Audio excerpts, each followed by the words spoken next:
Venture Lounges here, Batch 2, Deep Tech and Hardware Startups. Welcome everybody. Here we are in the Venture Lounge. It's great to be here. We're going to have a lot of fun with our startups here today. First of all, this batch is Batch 2. This is Deep Tech and Hardware. I'm really looking forward to seeing who we have here. But first of all, let me introduce you to our investors that will be listening in and providing feedback.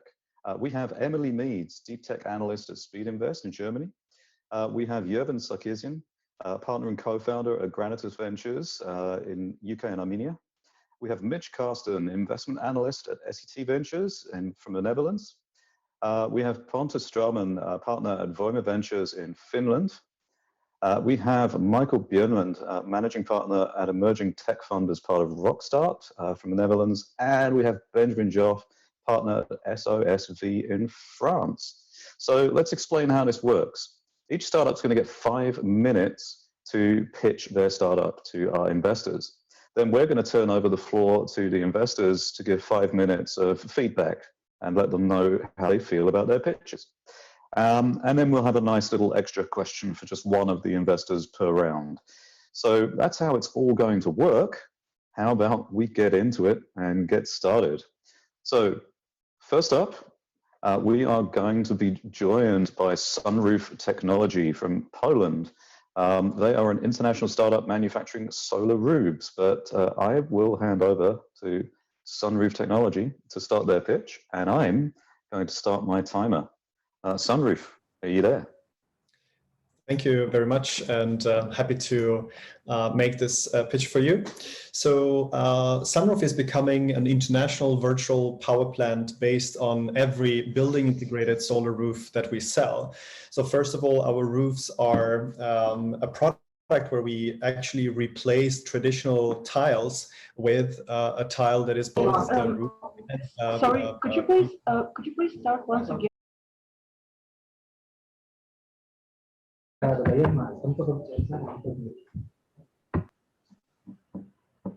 Sure. Let me know when I should start. Yep, you can go ahead. All right, so Sunroof is building an international virtual power plant based on every roof that we sell. And the roofs we're doing are building integrated solar roofs, which means that we're not building layer on top of layer on top of layer to have a PV installation, but you have both a tile that is a roof, but it's also a solar installation. And this is obviously something that looks much better, but it also has a much lower CO2 footprint because we're using less material. So we have the world's most powerful building integrated solar roofs, and we have the lowest CO2 footprint in the market. And doing this as a two-in-one solution, we're also saving quite a lot of costs. So the incremental cost to invest in a sunroof compared to a traditional roof without PV is so low that you have the quickest return on investment on our roof. As you can see, we can do, and we focus on residential buildings, but we can also do large different roofs and commercial buildings as well. The largest roof so far is 1,500 square meters.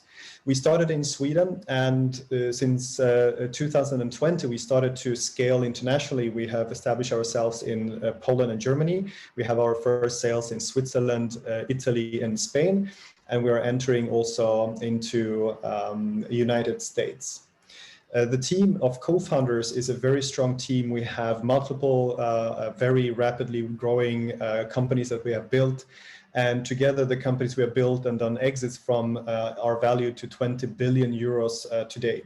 We also have managers that have come from Google and Tesla. So we have a super strong team, and this is how we build the team of Sunroof. And as mentioned, what we are doing, we're selling the roofs, but eventually we're becoming a virtual power plant, meaning that we're steering and controlling and managing the energy which is produced by the roof, but is used by the house, by your car, but also sold and transferred to the grid or to your neighbor. And we do this by scaling also via our different partners. It can be architects, it can be heat pump companies, roofing companies, house manufacturers. And this is the Salesforce network we are building on top of our own sales network. And why we're focusing on the residential market is that the sales cycle is very quick, and only the residential market is a huge market.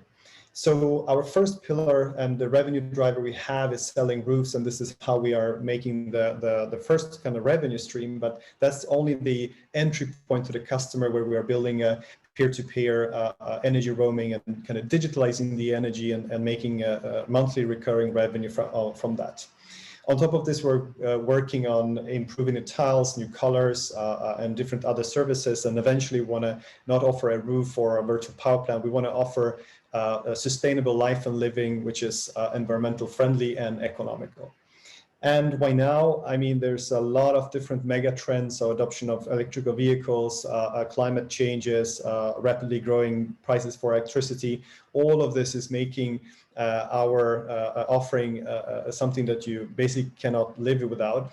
And we also see in Germany and many other countries and regions that it starts to be mandatory that you have a PV installation when you're building a new house. So this starts soon. You won't be able to even buy a house without it. Only the roofing market is $1 billion market in Europe, and also the energy management is also $1 billion market. So we think we're in multiple $1 billion markets, and we have a strong position to actually become a leader in those segments.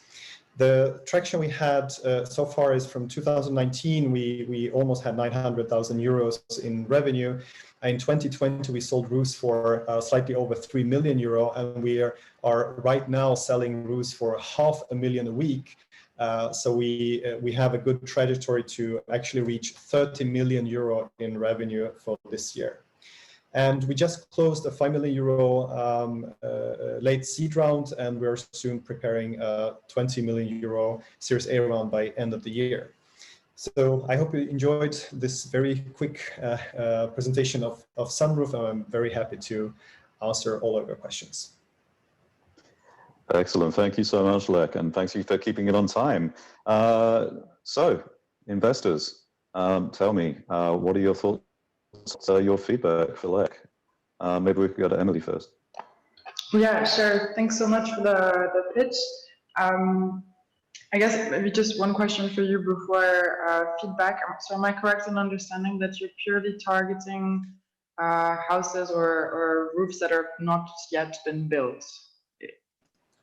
So we like new builds, but we can do roof renovations. In Sweden, it's half of the market is basically roof renovations, and we're focusing on residential because this is the quickest sales cycle. But we are currently building a roof for a library. We are doing offerings for Amazon warehouses, so we can do basically every roof which is not flat, new or a retrofit.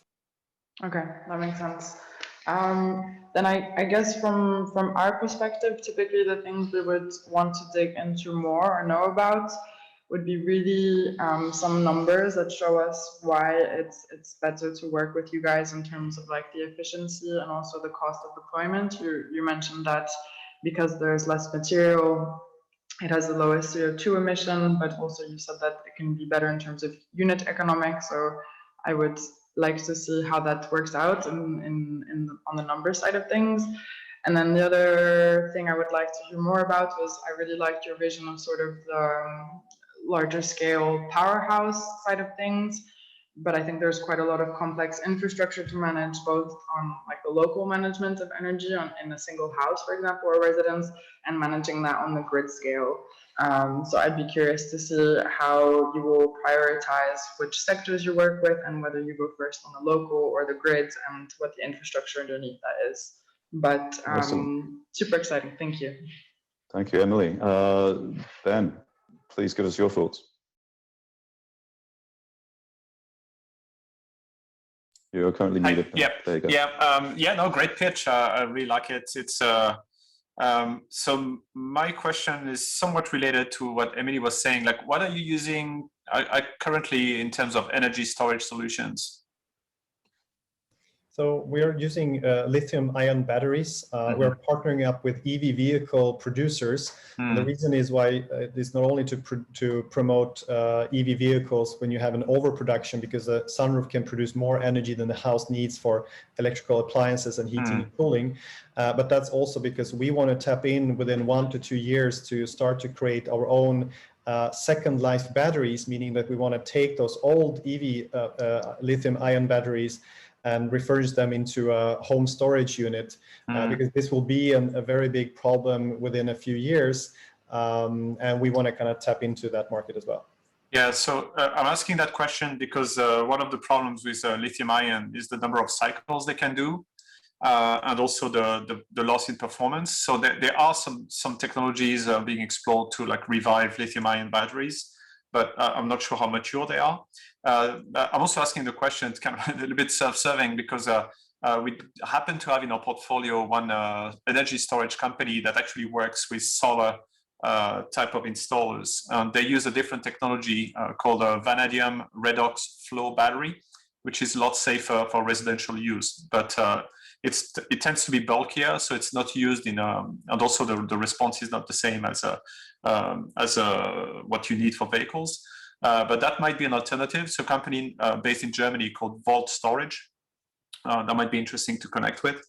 But overall, I think if the key for solar is really to find the right combination with a long-lasting storage, because it's a longer commitment on investment that has to be justified over like 10, ideally 20 or 30 years. Lithium-ion technologies are a little bit limited in terms of lifespan. So I think finding those combinations can deliver possibly more value. Another thing, well, maybe I'll stop there because there's probably other questions, but thanks, great pitch. Thanks, Ben. Thank you, Ben. So Michael, please give us your comment. Sure. Thanks a lot for a great pitch, and well done on some great achievements. You've done extremely well, and in fact, that was just one comment I wanted to make. I think you can, in terms of fundraising, you can even put that up front a little bit to make sure that investors pay attention, because you got a lot to take credit for. So maybe front load that a little bit on your achievements and where you have reached. But extremely well done. Then one question I have though is what is proprietary around what you do, and are you managing the whole end-to-end production and delivery, the logistics sides of things? Where do you focus and where do you not? So we're focusing on scaling our business, and in that sense, we don't have too much things that we're doing ourselves, but for sure we have plans to kind of integrate vertically and horizontally to move into the value chain.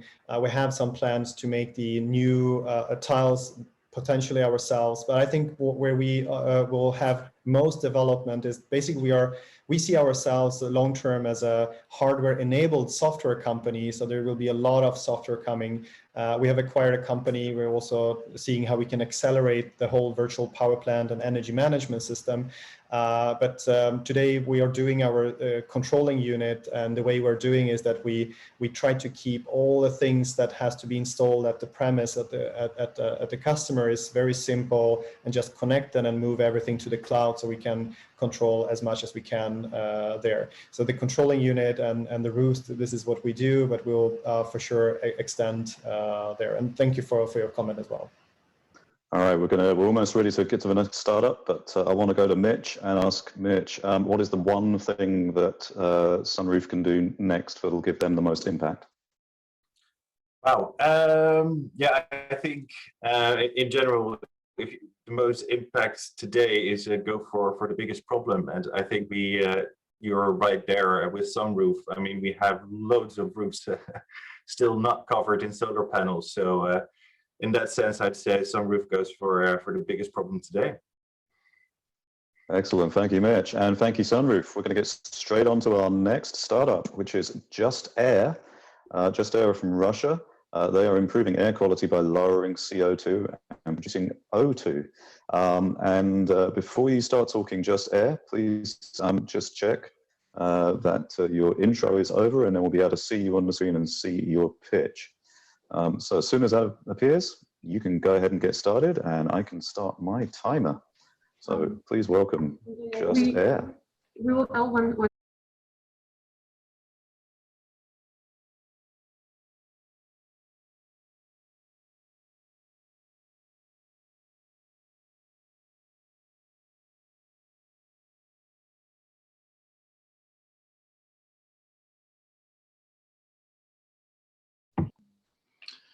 Hello, ladies and gentlemen. I'm happy to show you our solution for the clean air. Air pollution problem can be divided into global and personal. The global problem is constantly raising atmospheric CO2 level, mostly due to industrial emissions. Personal problem is that we spend over 19% of our time indoors. We breathe CO2 and its level increases. When there are several people in a room, CO2 level increases much faster. Researchers say that about 50% of all offices in the world do not meet air quality standards. But good environment help people to keep productivity and reduce their possibility to get sick. Another important point is climate action and requirements for heavy industry to fit into the new standards of green economy. European Union is a leader in this movement, but we are sure in the nearest future other countries will also join this movement. There are many air quality standards in the world. Many of them say that 1000 ppm is the top most allowed CO2 concentration in a room. However, there are places in the world when people must work in rooms with a concentration about 2000 ppm. What to do? Good news is that nature already have a solution which is need to be boosted and properly used. Chlorella is a single-cell green algae. It's 80 times most effective than higher plants in consuming CO2 and producing O2.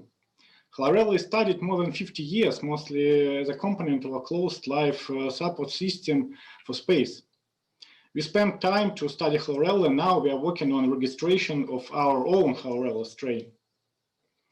Our technology unites biological and chemical approaches to deal with CO2.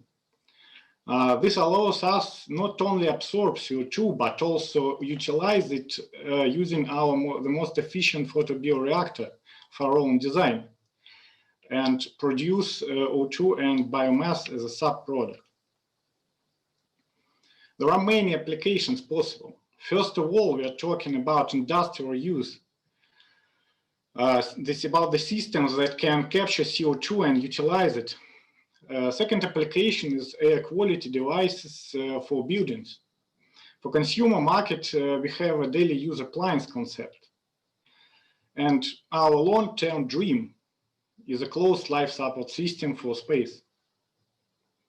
We are happy to present daily use appliance concept. Being placed in any room or office, it will keep good air quality and helps you to increase productivity on work and rest. The most important advantage of our technology, it consumes CO2, it recycles CO2, and it produces O2. In other words, it changes air composition. Classic ventilation and air conditioning systems do nothing with air composition, as well as air filters and purifiers. Our strategy based on licensing our technology and on technology-based engineering. We can offer our technology to companies with air quality products line, like Borg or Samsung or any other. Technology-based engineering can be useful for customers that are affected by modern climate regulations. Estimation of losses of Russian exporters of oil, gas, and steel about $4 billion per year, and we can help them to save their money and be green. We have a multidisciplinary team with strong skills in biotechnology, engineering, and business. At the moment, we have a laboratory prototype and seeking for $300,000 to make a product-like prototype.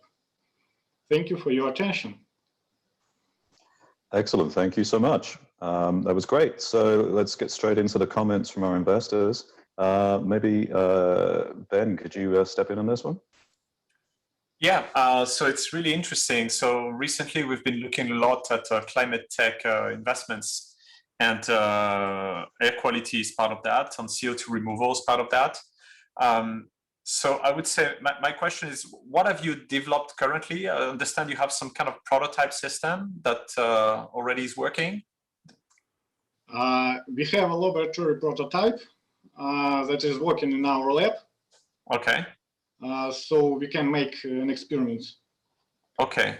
And you already have some data out of it in terms of CO2 absorption on the, like some data out of that first prototype? You mean the rate of CO2 consuming? Yeah. The rate of CO2 consuming is directly depends on the chlorella growth rate. Okay. And our chlorella growth rate is up to 10 times more than the typical bioreactor you can find on the market. Okay. And last question is in terms of use of the biomass, like how does that work? Like, do you need to remove some of the equipment chlorella to turn into something else? What do you do with that, and how frequently that would be?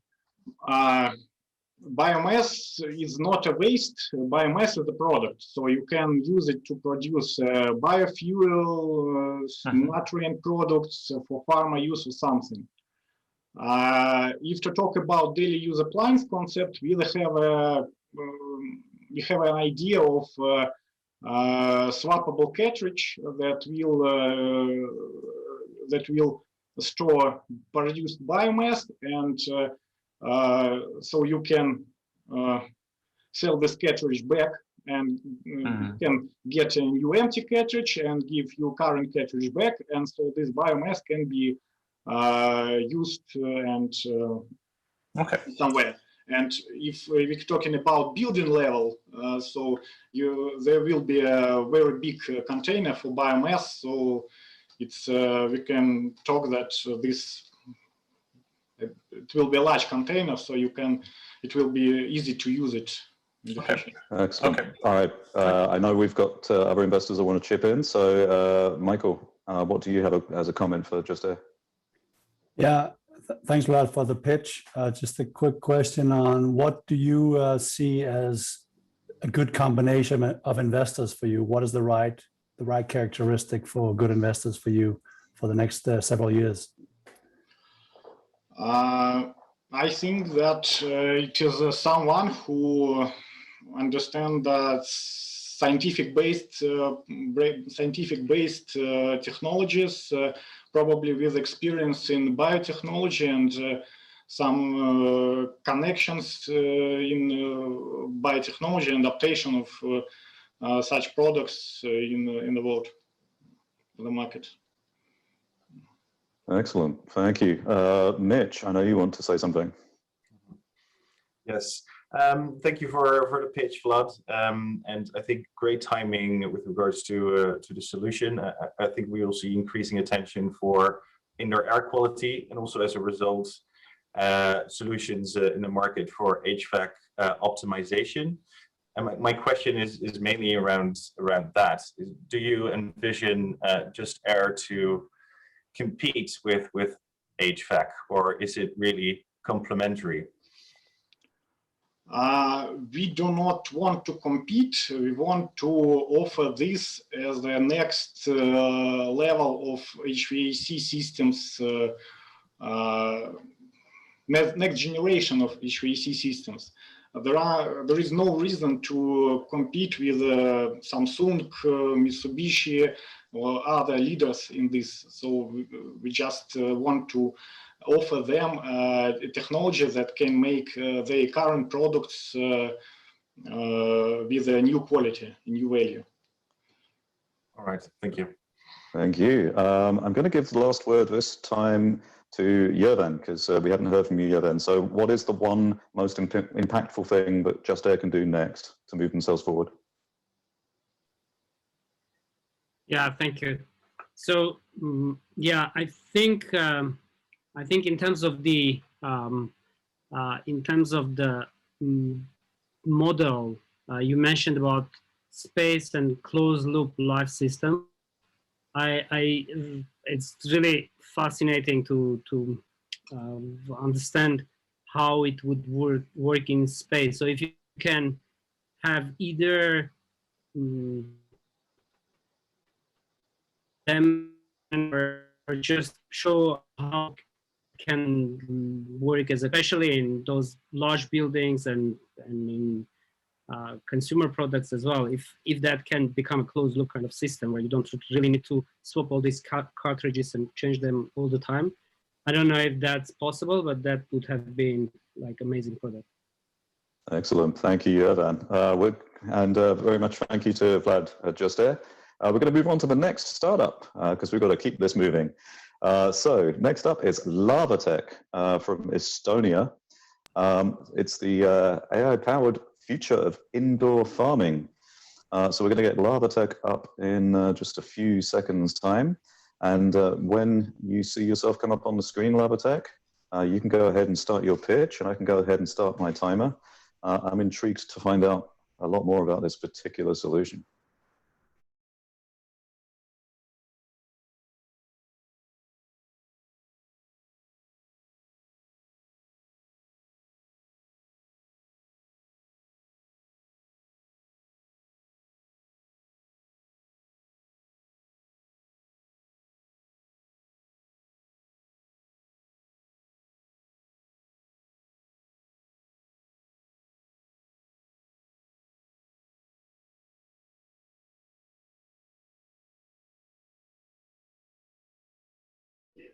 We are here to transform indoor farming into a sustainable solution to feed the world. At Laava Tech, we were able to turn the science of the photosynthesis into a product.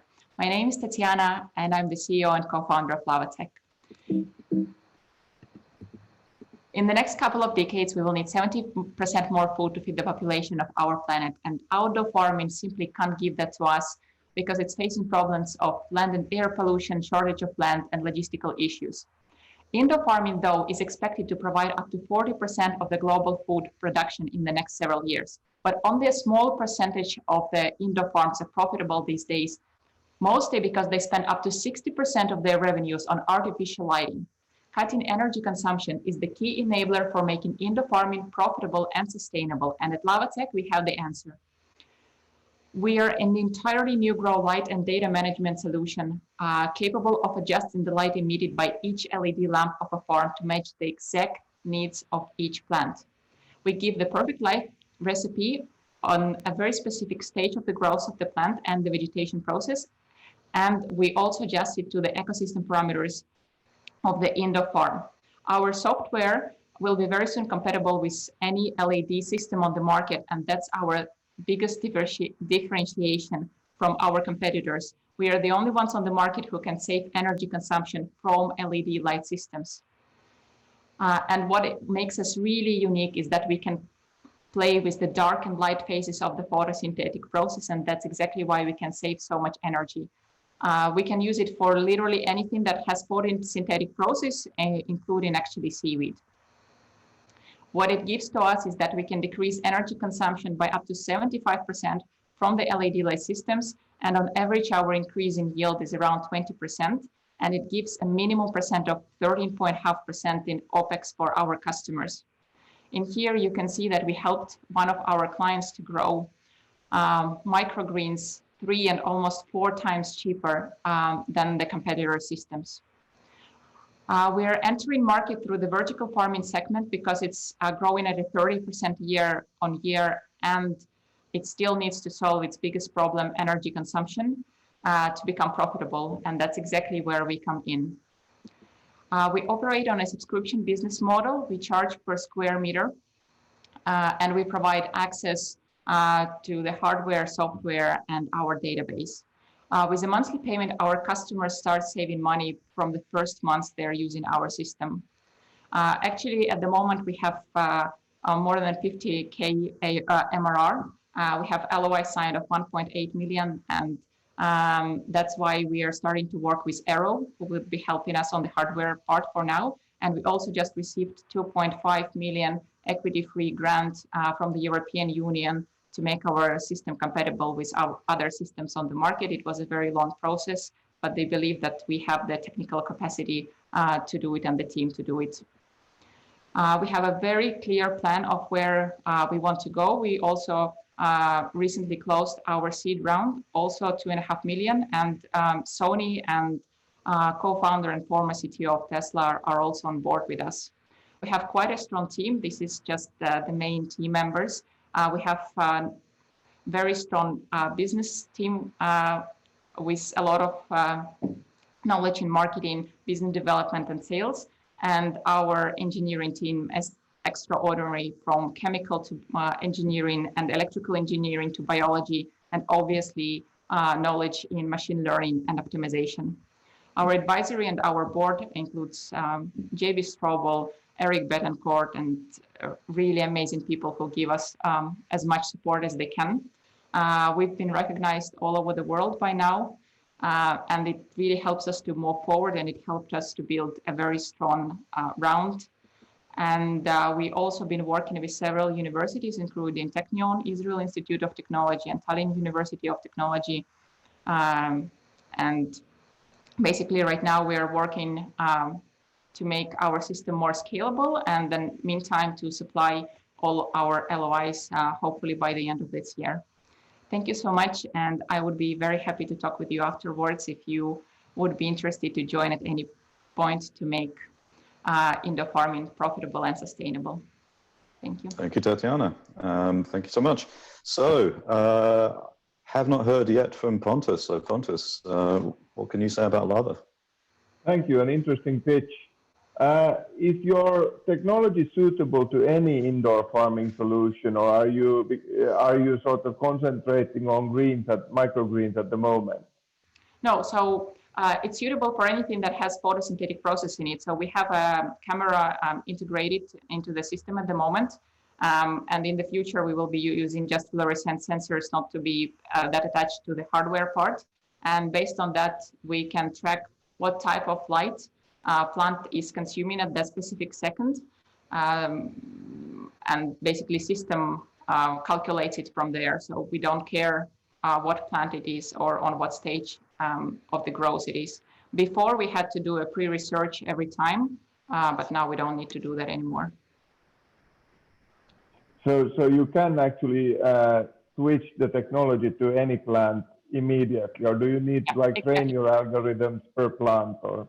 No, algorithms, we don't need to change algorithms per plant.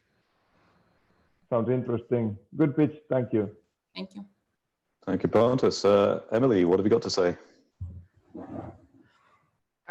Sorry if I missed this, but is the core of your IP on the software side, on the LAMP side, or both? So on LAMP side, we are patent pending on the control module, microcontroller, because it was developed within our team and by our engineers. But the core IP value comes obviously from the software side and from the algorithms. Okay, so you have some innovative models that you've managed to get some improvement in performance in. Okay, I guess my concerns would be around the integration with other types of sensors as well. So if you can integrate your control system also to humidity sensors or soil nutrition or things like this. Yeah, exactly. So we do collect data from the sensors in the farm. It's necessary to make the light even more precise. We collect exactly CO2, temperature, light, soil, not really, because we don't work at the moment with farms who use soil. It's mainly hydroponics or aeroponics and several other sensors that provides data to the system. Okay, that's helpful. Excellent, thank you. So, Mitch, please tell us what you're thinking. Yes, Tatiana, thank you for the enthusiastic pitch. I really enjoyed it. I think you guys are also tackling a massive problem here, and looking forward to what you guys will bring in the future. You also mentioned that you're gearing up for quite a number of launches this year and a lot of LOIs signed. What are you doing on the team side to be ready to enable that growth? It's a very painful question. We are growing. Oh. We are growing, but it's hard because we need a very, very specific knowledge in all the topics. So we are scouting people basically from all over the world. We are, for example, one person for optimization side. He's coming from from Italy right now. As you have seen, that specialist from machine learning side is from India. So we are quite international within the team, and we are trying to get the best people on the team possible. But it takes time. I was very optimistic in the beginning when I thought that we can find everyone in a couple of months' time. It's good to hear it's a top priority. Yeah. Thank you, Mitch.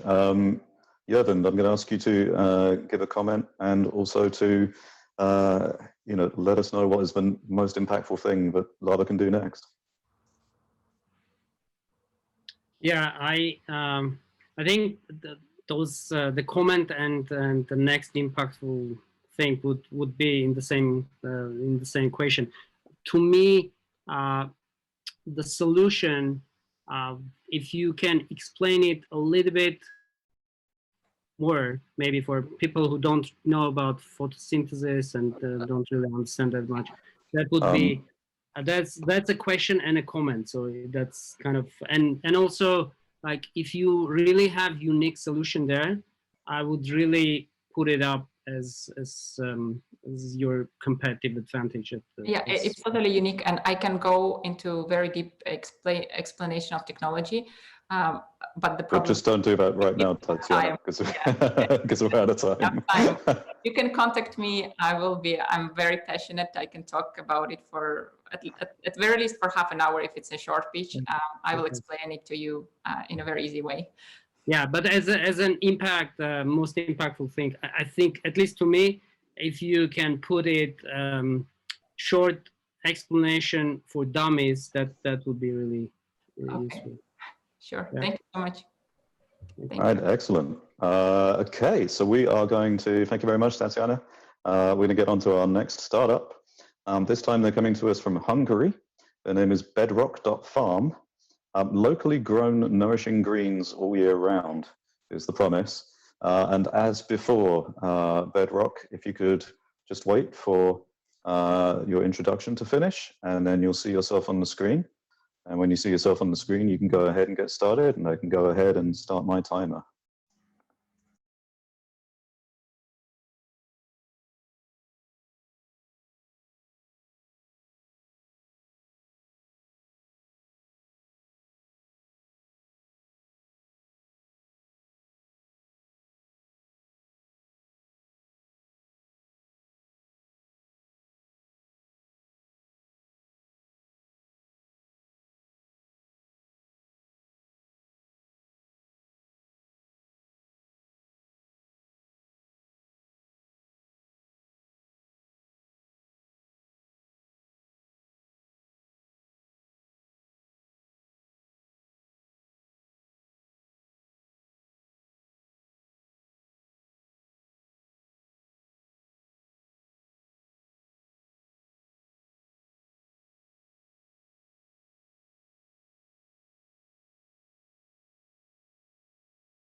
Hi, my name is Andre, and I'm the managing director of bedrock.farm, an agtech startup based in Budapest, Hungary, with the goal to democratize food production. I love to eat, and I also love to cook my own food, selecting the best ingredients and to create not just good looking, but also nourishing and flavorful dishes. The current food system, though, is making my culinary adventures a real hustle. The produces that I'm buying are not just not nourishing, but they have no taste at all and going bad really fast. So I asked myself that what will I eat in 10 years if the current situation is this bad? And then in August of 2018, my little nephew Mishika was born. And then I asked the question that what will Mishika eat in 50 years?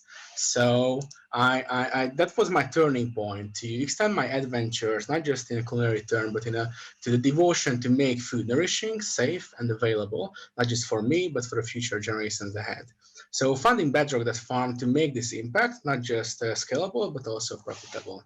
I went out and talked with a lot of chefs with my issues regarding the current ingredients, and they said that they need high quality, predictability, but also a broad range of selection to make their culinary arts. And there are a lot of chefs, there are a lot of restaurants, and currently there are over 3,000 of them in Budapest alone, and other cities are similar in Europe.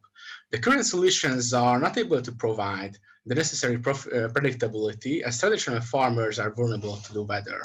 And upcoming plant factories are solving the issue, but they are focusing on just a few types of plants. Chefs rely on variety. At Bedrock, we are using a decentralized network of small-scale urban farms to offer not just high quality, predictability, but a necessary selection as well. To provide these, we are developed a platform where we translate the specific need to plant physiologies, and using these, we are integrating technologies to produce edible plant in demand. This hardware platform is handling both the sensor data flow into the local edge unit and the controlling of the environment via actuators. And using this platform, we are capable to produce and customize leafy greens, herbs, medical plants, microgreens, edible flowers, and mushrooms as well.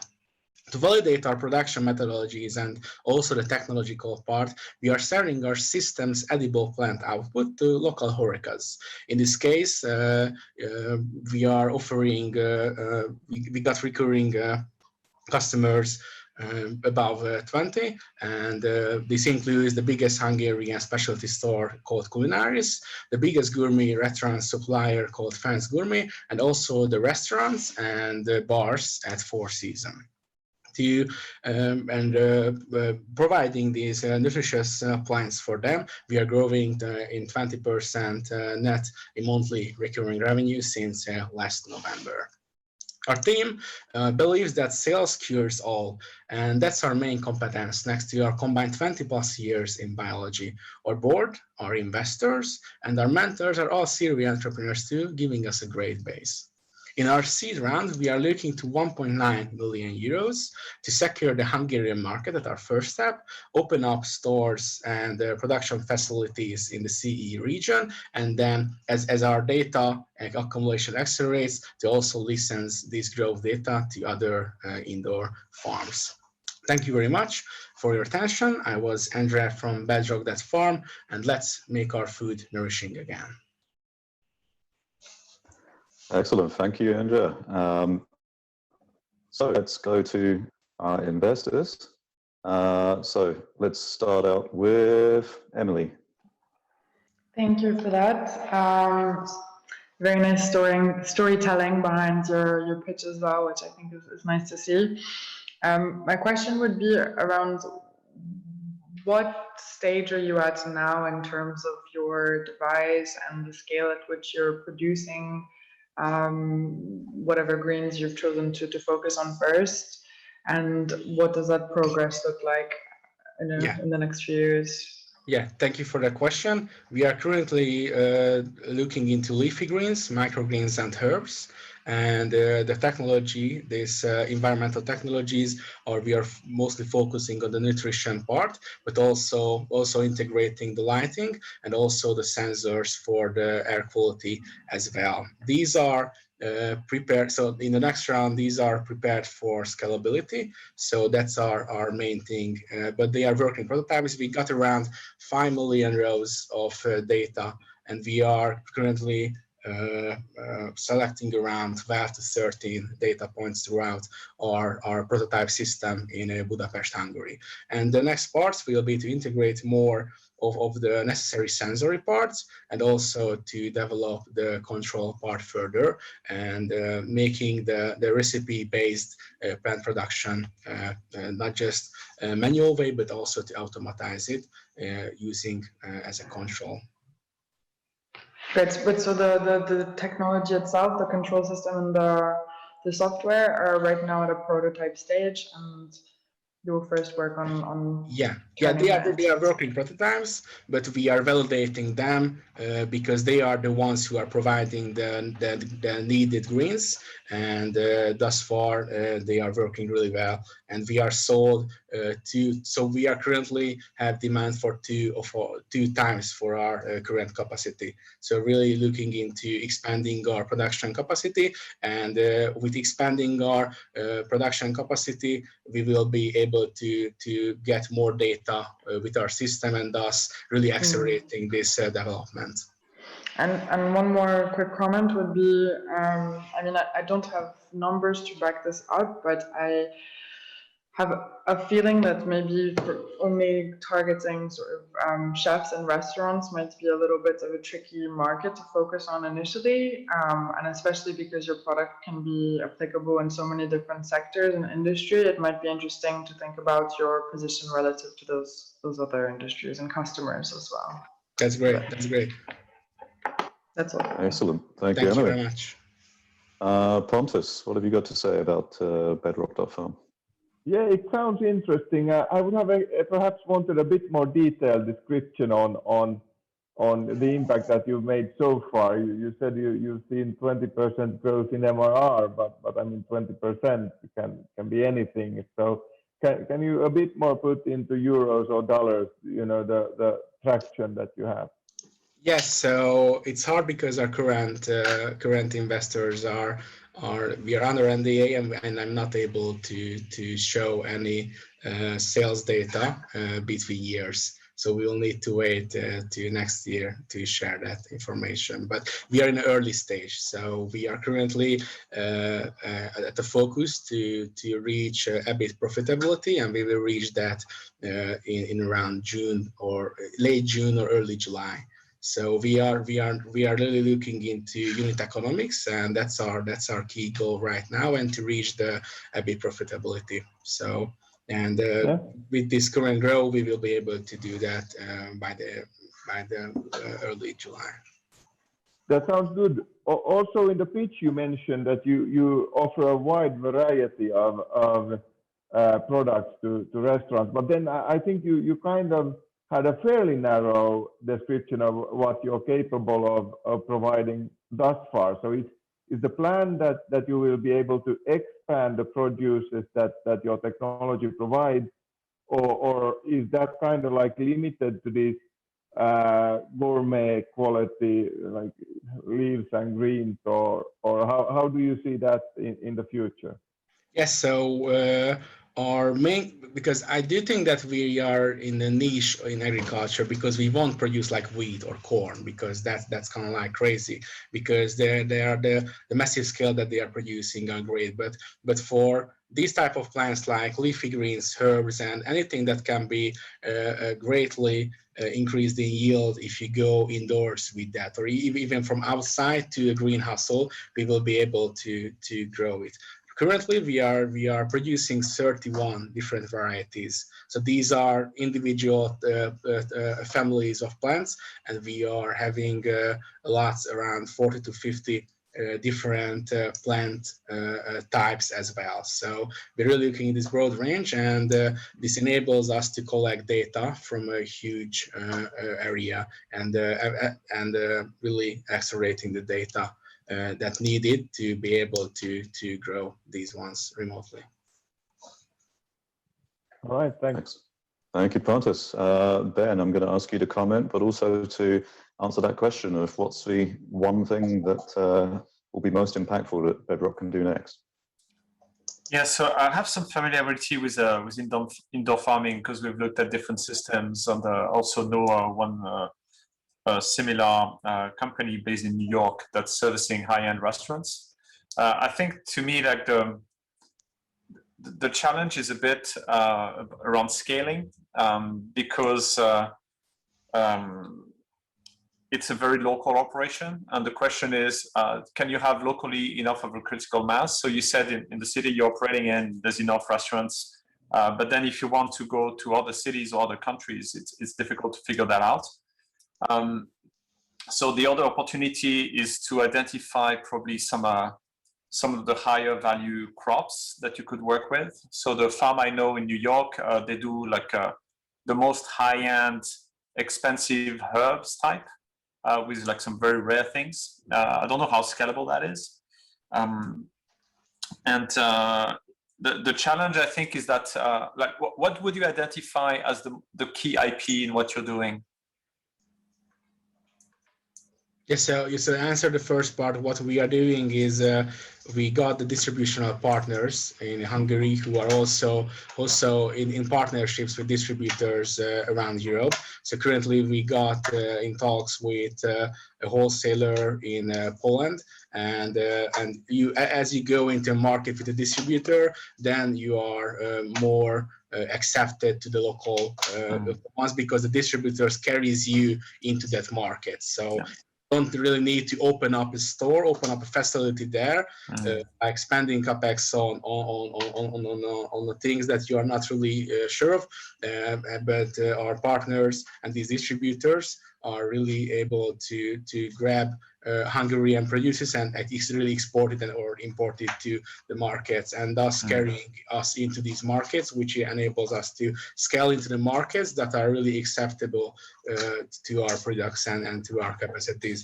And also with the second part is that we are selecting those type of plants currently, which are really needed and out of seasonality for the current local market, or they are really hard to import, or the cost of import is really high. Okay, yeah, the challenge of your products is the freshness and the fact that they might not travel like as well. I think to close on like what I think is the most impactful is to try to identify which are the products that are actually good to get started, but might not have enough volume to scale up, and gradually transition to the products that might have maybe less margin, but have a higher volume, maybe an order of magnitude. And I think the way you started with high-end places is a very good way to position your company and establish a reputation. But if you want to look for volume, you have to think about your product mix and the price elasticity. Thank you, Ben. Thank you. We are doing that. Thank you very much. Thank you, Ben. Thank you, Bedrock. Andre, appreciate it. We're going to move on to the next startup now. So we would like to introduce on stage from Estonia, CUPLOOP. CUPLOOP is a smart usage circle of reusable cups at venues, which is interesting. So CUPLOOP, as before, please wait for your intro to just clear there, and then you'll see yourself on screen in your presentation, and then you can get started. Yeah, we see it. Yeah.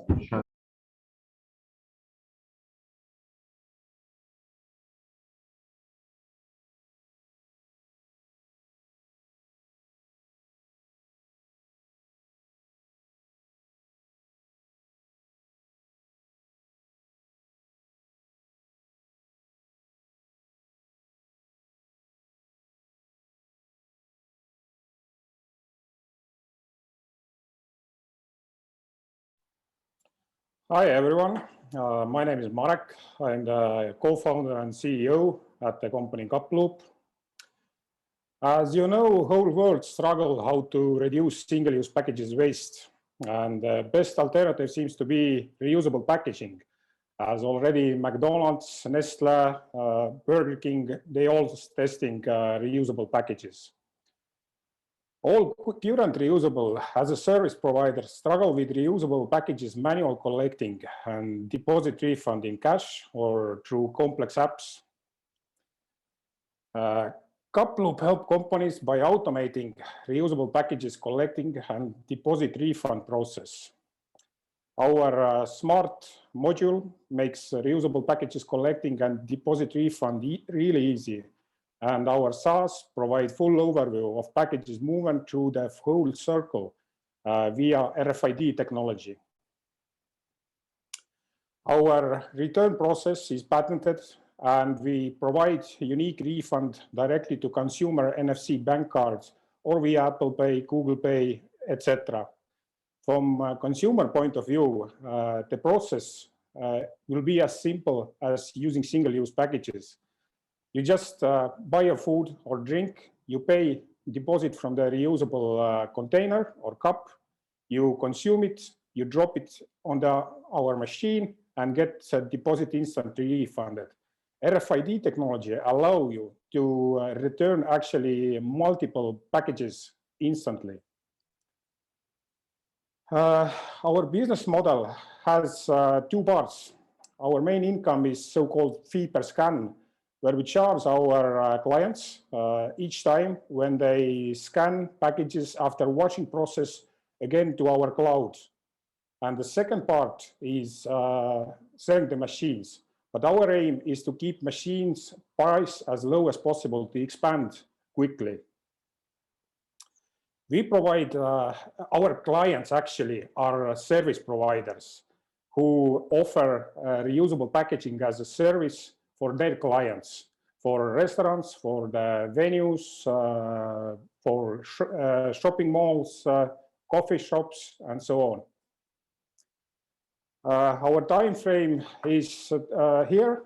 Our aim is to sell at least 100 machines this year, but as we already have 45 machine pre-orders, we see that we will be able to produce even more of them for our customers. This is a traction graph which came from the pilot what we set up during the lockdown here in Estonia, Tallinn.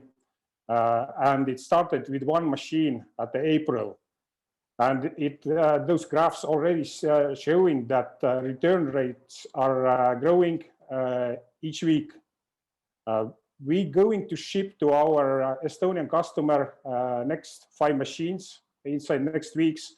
And probably by the beginning of July, we can show to our current investors pretty much nicer traction rates. We just closed a seed round, €500,000 in March, and we promised to our investors that the product will be ready in 8 months. What actually happened, the product is ready already on May. So we believe that we are going to raise or open a round in about 6 or 8 months from now. Here is our team of 10 members. We have in-house engineering and software development. Only thing what we outsource is the machines assembly. This is the CUPLOOP, and we believe a future where there is no plastic waste, but we can actually reuse all the packages. Thank you. Excellent, thank you very much. So let's go to our investors. First up, Mitch, what can you say about CUPLOOP? Yes, thank you, Marek, for your presentation. I think you're definitely trying to solve an apparent problem here at the specific venues that you highlighted. I think one question that I have in mind is with solving the problem of returns, do you create a problem that the venue owner now has to pick up the certain cups of reusable packaging instead of that is being brought to him to the hand-in desk, for example? Actually, I don't know where did Stewart get the venue part, because we made pivot already last year, and we won't target venues as the primary clients. Actually, the primary clients are coming from the takeaway food sector and also from the grocery stores. where the reusable packaging will become more and more common. So this is the sector with who we are working, and our partners and our clients are actually those service providers who provide reusable packaging as a service. What they missing is actually the last mile. If the amounts of packages are small, for example, you are running your service in 10,000 of packages, the manual collecting and deposit refund, okay, you can handle it. But the question raises, if you start to provide for your customers hundreds of thousands of or millions of packages, then the problem arises. Our infrastructure is actually built for throwaway, not for reusability. So our machines, the reusable packaging needs different handling. And this is what we actually solving. So from consumer point of view, we see that they want to use reusable packaging, but what is problematic for them is everyone try to change their behavior. Okay, bring me your package here, scan your QR code with some apps, collect some digital points. We try to avoid it. We try to make it as simple as possible. You grab your coffee, pay your deposit, drink it, drop it on the go to our machine, tap on the with your phone or a bank card, and you can go. That's it. All right. Thank you, Marek. Excellent. Thank you, Marek. And tell you where we got the venues thing from. It was something that took somebody took that catch line from your website. So check that out for yourself. Okay. So that's actually on your website. You might want to update that. Michael, would you like to comment? Yeah, thanks, Mark. First, a question around how do you ensure to get your clients to use reusable packaging with this RFID chip in it? Are you linking up with production sites? Are you signing up agreements with customers who would then go to the vendors of that reusable material that they put their food in? Or how does that work? That's the first question. The second question is, what is actually the biggest challenge for you the next 6 months? Okay, the answer for the first question is there are a lot of service providers already around the world. We have partners now in Netherlands, we have in Singapore, in France, in Estonia. We preparing to launch partnership in Finland with one company. They already providing those reusable packages for their clients, and their clients are restaurants, grocery stores. They are finding those clients. What we are now offering for them is the software side and hardware side, and also those RFID tags. The RFID's best advantage in front of QR codes or the barcodes is that actually you are giving like a passport to each package. You can now recognize from the start when the package was purchased, when it was given to the circulation, when it was given out to a consumer, when the consumer returned it, when it returned to washing. So you can track whole cycle, and you actually can tell when you need to take it out, when the package have end of life. You now can take it out from the circulation. But during all this circulation, you can actually calculate how many single-use packages it has reduced. And if you want, you can calculate even the CO2 footprint reduction from that point. So yes, we are providing technology, software, hardware, and RFID tags. And our clients, they find clients for their service. This is how we operate. And the second part, what we see in the 6 months, what we actually now see that we struggle to get chips from the market through our service providers. That is pretty crazy what's going on, and we are just afraid that we are able to produce a lot of machines. We are lot of customers, but we can't provide them because there is chip shortage on the market. Excellent. Thank you, Marek. We're going to have to keep things moving on because we don't want to run out of time. So we're going to move on to the next startup. Thank you, Marek. Thank you, CUPLOOP. Bye. The next startup is called Stargate RTK. I was hoping that this was some kind of space travel device, but it's not. It's a GNSS correction provider for robotics, drones, and IoT applications. They are also from Estonia. So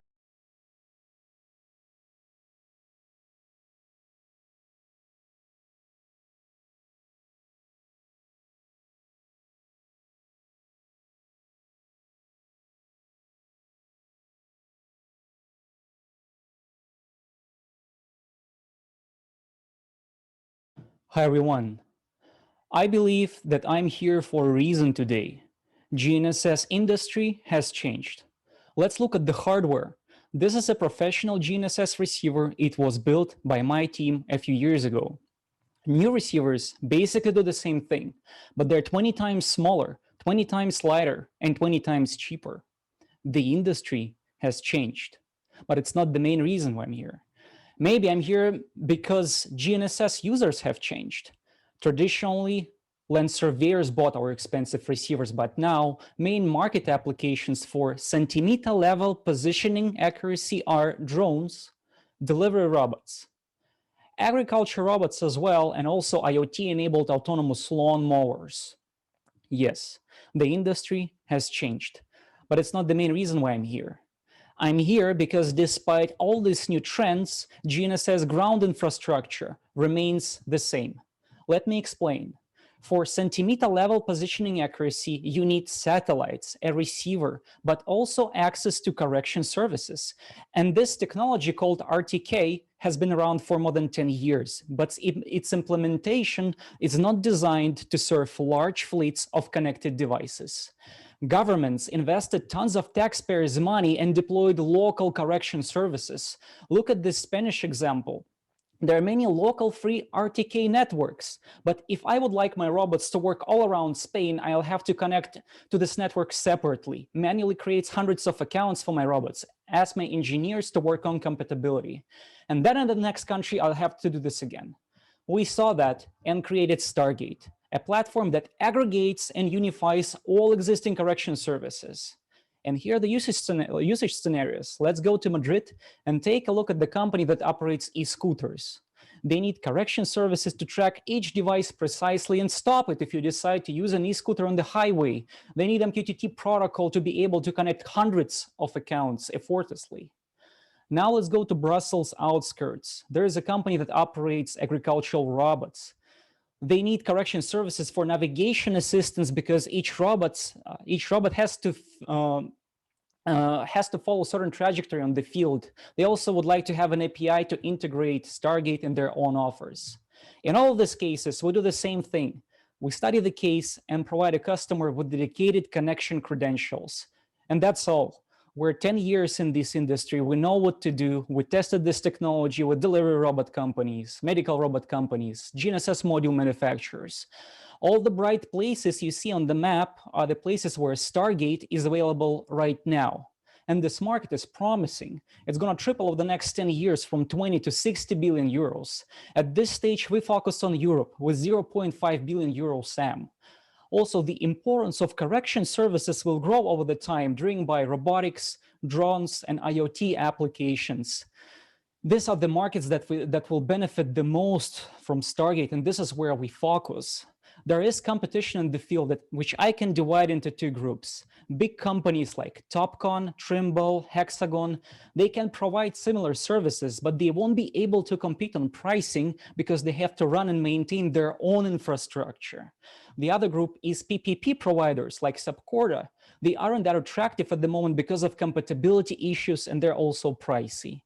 We have a tight-knit team that has been working together for more than 5 years. We set up a company in Estonia in 2018, got support from Startup Wise Guys and Isabik Estonia. I am CEO, Dmitry is responsible for product development, and Anton is our tech wizard. I believe that with Stargate, GNSS infrastructure won't be the same. It's going to be truly accessible.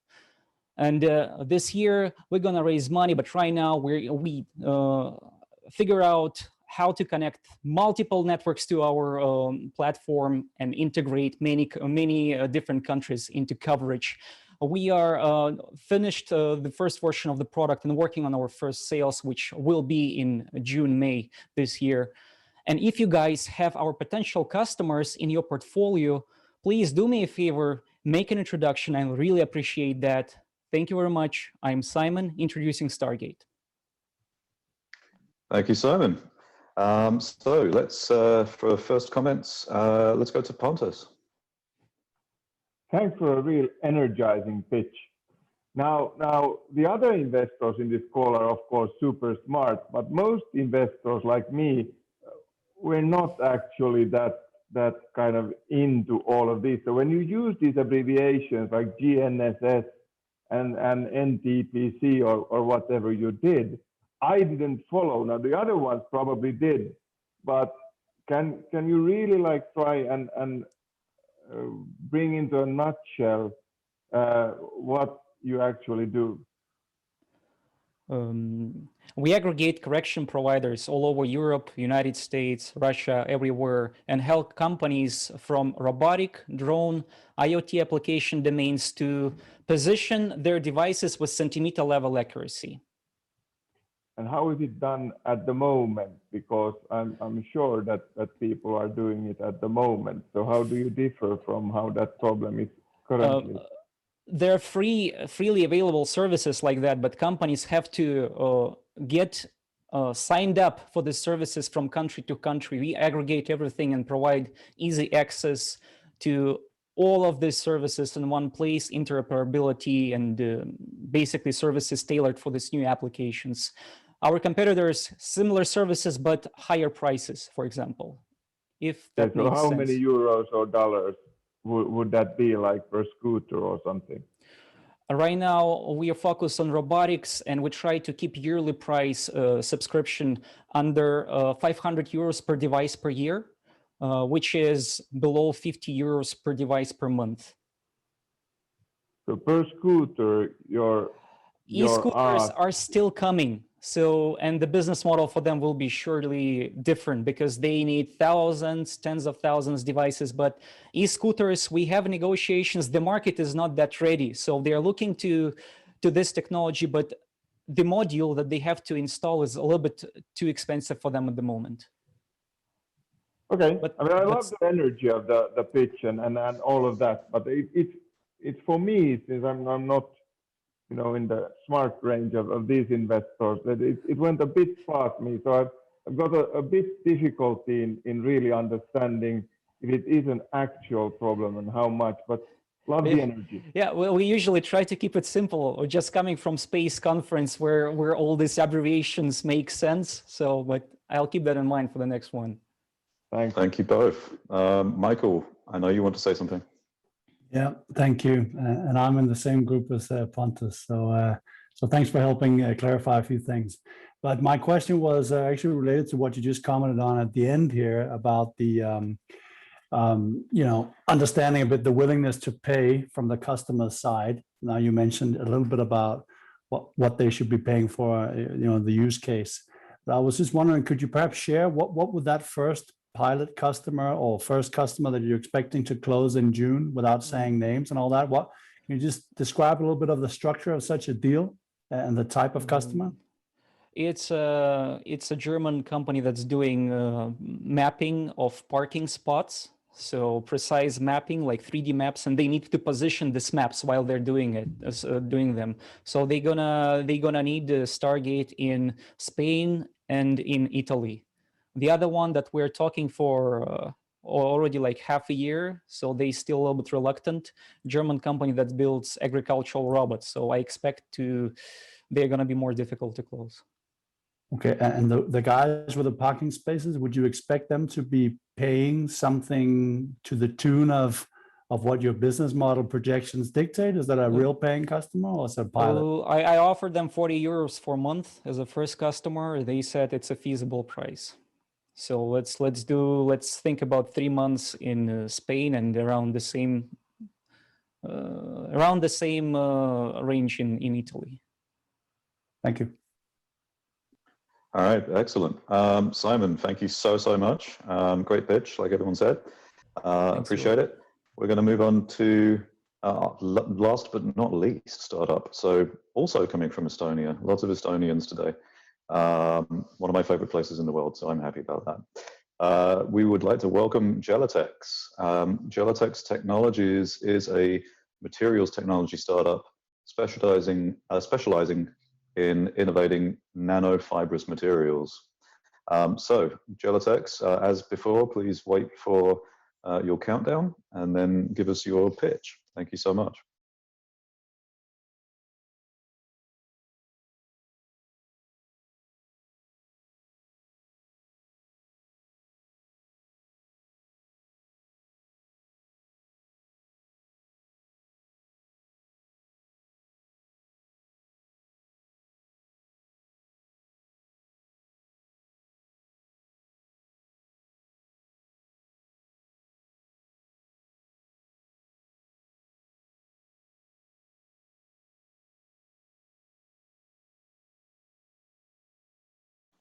Hi, my name is Märt-Erik, and I'm co-founder and CEO of Gelatex, a materials technology startup specializing in nanofibers.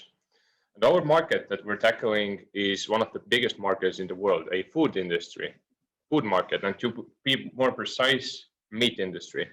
Now, there hasn't been an innovation how we grow meat for 10,000 years, but now, luckily, with the help of science, companies are closer to making a cultured meat, a cell-based meat, a reality. These are just the problems that are occurring with conventional meat production. It takes some conventional meat production is responsible of massive land, water use, and CO2 emission. It is estimated that already in 2040, 35% of the meat that will be consumed worldwide will be cultured, so grown in lab. It is important to note that 50% of the meat that we eat today is structured. So it is like a steak, chicken breast, T-bone steak, but also fish fillet, for example. This is all structured meat. In order to obtain structured cell-based meat, we need scaffolds. And this is just what the scaffolds are. So the scaffolds are the stuff that is between the cells. The scaffolds and the cells, if combined, make up the tissue and also a meat. Right. So here are just to show what our product looks like on a micro scale. But the problem with current scaffolds is that either they are too expensive because they are derived from the tissue engineering space, or they don't work at all. So there is actually no good solution right now available. So here is the solution. Our product is a edible nanofibrous material that integrates with the cells and to make a structured meat product. And what most importantly, it is mass producible. It works with different cell lines. It has a stable quality. And what most importantly, it is highly scalable. Our competitive advantage relies in a patent pending production technology, which helps us to reduce the cost of nanofibers more than 90% compared to the other technologies available. We invented it because of our own need when we wanted to scale up nanofiber production technology, and there wasn't a good method. So we invented our own. Now we are seeing the biggest fit for it in a cultured meat industry. We are a team of material scientists, material technologists, and my co-founder Marianne has a background in business development and also business consulting. We have a lot of advisors in the field of tissue engineering, polymer science, and also business development. Just with 400,000 euros of prior funding, we have our own facilities, fully functioning prototype that we have continuously improved, and now it is our third iteration up and running. We have 2 patents filed. The most important one is around the method and device, how we are producing these materials. We have MVP launched on the market when we are testing and selling to customers, and they are providing us the feedback how to improve our product further. And we have got interest from top leading cultured meat companies in the world. Our technology is also attractive in other sectors such as wound care, filtration, and energy storage, where they all use nanofibers, and we can make a huge impact in other sectors as well. Ultimately, we see a biggest opportunity in cultured meat industry, where the market is the biggest and the potential for disruption is the biggest. But also we see that we can also do good in medical industry by providing a low-cost medical devices for wound care, for example. Our main goal is to be a leading scaffold provider for the cultured meat industry in 2022. We have already got interest from top leading companies. Like I said, 11 of them are already working with our material. 4 of them have provided feedback, and with 2 of them we have formed partnerships to further develop our product. For that, we're raising a seed round of 1.2 million. We have most of the round committed. We have a local co-lead in place, and we're looking for a last ticket around 100 to 200K to complete the round. That's it from my side. Happy to answer all the questions that you might have. And if you're interested, please write me in my email. Thank you. Excellent. Thank you so much. Really appreciate it. So let's go straight away to Ben.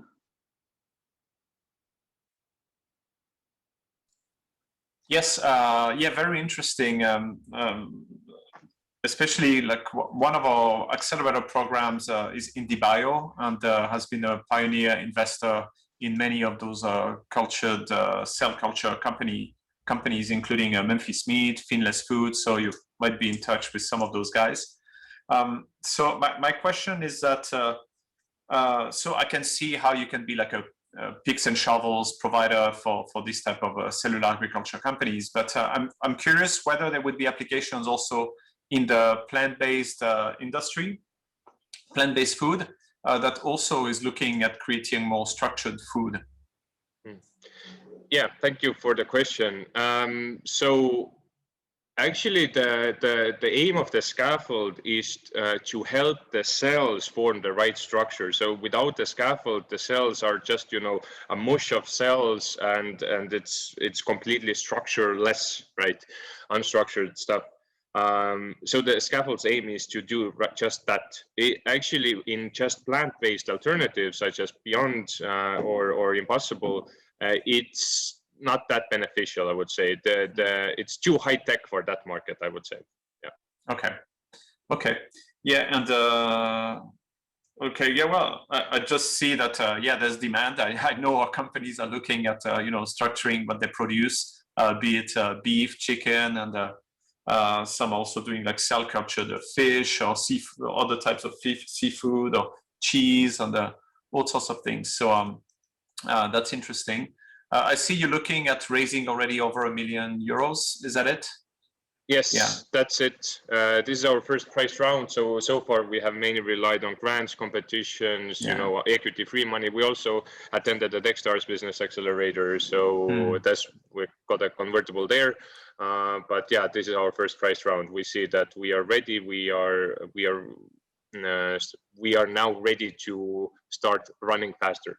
Okay, that's cool. Well, generally we do in terms of our approach, we invest through our programs generally at pre-seed, but maybe we can still talk.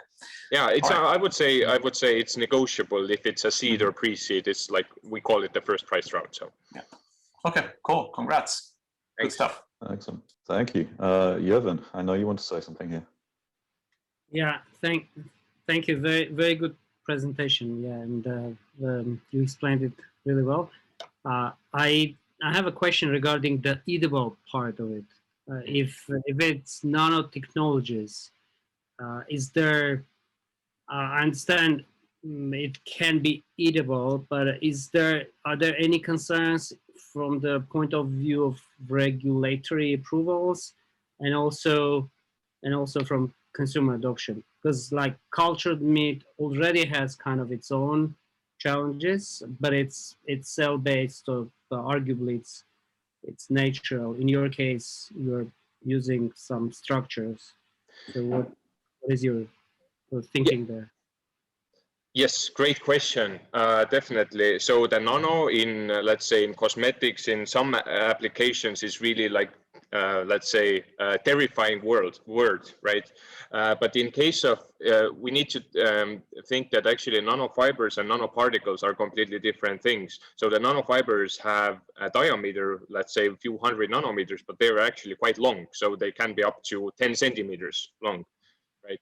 So in terms of that, there is no hazard to consumer. And also we start with edible materials that we just convert into nanofibers. So actually there is no change in chemistry, and these all materials are digestible. In terms of regulations, actually our material is considered as a processing aid. So it's not an ingredient because it will be partially degraded by the cells. It will become part of the final thing. The chemistry a little bit changes, it degrades into smaller pieces of polymer. It becomes one with the final product. So it's the processing aid is like bacteria used in cheese production. So regulation-wise, it's kind of similar. So quite easy. Excellent. Thank you so much. And thank you, Marcelic from Gelatex. I really appreciate it. That is our batch. So thank you to everybody that was involved here, all our investors, Emily, Yervan, Mitch, Pontus, Michael, and Ben. And thank you to all our startups for great pitches. All of them were awesome. So we're now going to head over next batch. We have batch 4 coming up. So do go ahead and join me there in Pine. You'll find batch 4 on also the Unicorn stage. So you'll leave this session and join the next one. And that one is on health and medtech startups. Once again, thank you to everybody. And thanks for sticking around with Emerge. It's been an amazing day so far. There's still more to come.